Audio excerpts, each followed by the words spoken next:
Hello and welcome to ThePrint.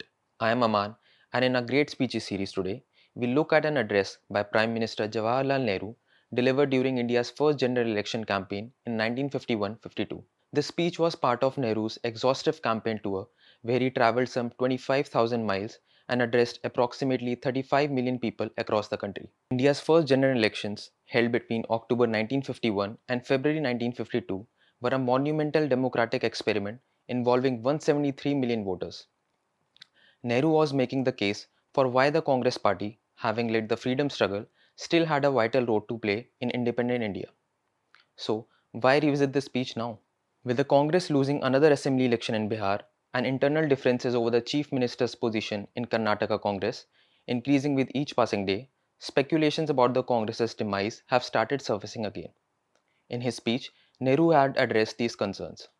He said, "While people imagine that I am frightfully concerned with elections, in my mind, I think of the young children who must be the first priority as they constitute the wealth of the nation and of the 350 million people of India and how their burdens can be eased."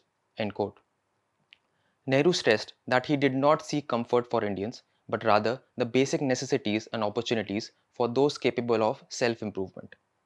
He said, "Though I do not wish for a soft life for the people, because a soft life always results in deterioration, I want to provide the necessities of life and sufficient opportunities for those who have the capacity to grow."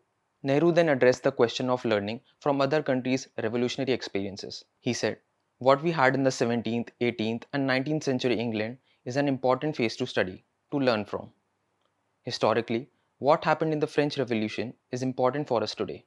What happened in the Russian Revolution is essential for us to understand the fresh set of forces we have to face.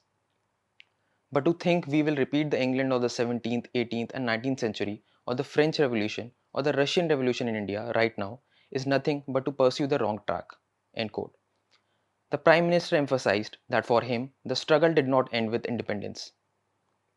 He said, "So far as I am concerned, the struggle is not over with the coming of political independence. That was only one stage, one journey ended, but the real journey never ends for a nation. There is so much in this country which has got to be changed and uprooted." End quote. Nehru described how he had toured the country to connect with ordinary people and assess the continued strength of the Congress party. He said, "I went as a Congress worker, as a Congress volunteer, in search of those faces that I knew of old and in search of new faces that perhaps could look me straight in the eyes and feel the way I was feeling." End quote. The Prime Minister directly addressed the claims that the Congress party was dying. He said, "Some people often write in the newspapers and periodicals that the Congress is dead or dying, and I just laughed. But when I saw those mighty crowds coming to me, I wondered who all these people were, who talked about the Congress being dead or dying." Nehru emphasized that Congress was not merely an electoral vehicle, but an organization with deep historical roots in service and struggle. He said, "For the Congress is not an electioneering device. The Congress is not a mushroom party to run for an election. Elections will come and elections will go, but the Congress will go on because the Congress has its roots in generations of work and service and trouble and travail." End quote. The Prime Minister acknowledged the Congress party's failings while asserting it still had a historical mission to fulfill in building independent India. He said, "Even though the Congress may have fallen into wrong ways here and there, even though in many local places it was in the hands of cliques and groups, even though factions had grown in the Congress which had weakened it, I feel that the Congress still had a historical mission to fulfill." End quote. Nehru explained why he continued to dedicate himself to the Congress party, citing both positive conviction about its mission and the absence of viable alternatives. He said, "I give my time and energy to it because I feel that the Congress has that mission to fulfill, and the other is a negative reason, that there is nobody else but the Congress which could fulfill that mission." End quote. The Prime Minister then articulated a remarkably open attitude toward opposition parties. He argued that opposition was necessary and healthy for democracy. He said, "I have no grievance against most of the other parties in India. It is dangerous for the Congress or for any organization to have it all its way. There must be opposition. There must be struggle. Life is struggle. Life is not ease." End quote.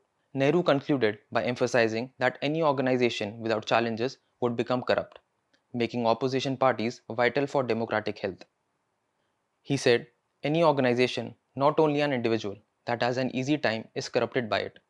Therefore, I like opposition. I like parties to grow up to oppose the Congress. I just do not see today any group, any party in India capable of shouldering the heavy burdens of India except the Congress. End quote. The Congress party won a landslide victory in India's first general elections, securing 364 out of 489 seats. Nehru's argument that elections are a means to larger ends rather than ends in themselves, and his emphasis on continuous struggle for social transformation rather than mere power acquisition, present an alternative model of political leadership that seems distant from today's polarized and personality driven politics. Thank you for joining us on Great Speeches. For more from The Print, become a subscriber at theprint.in/subscribe. I am Aman in Delhi.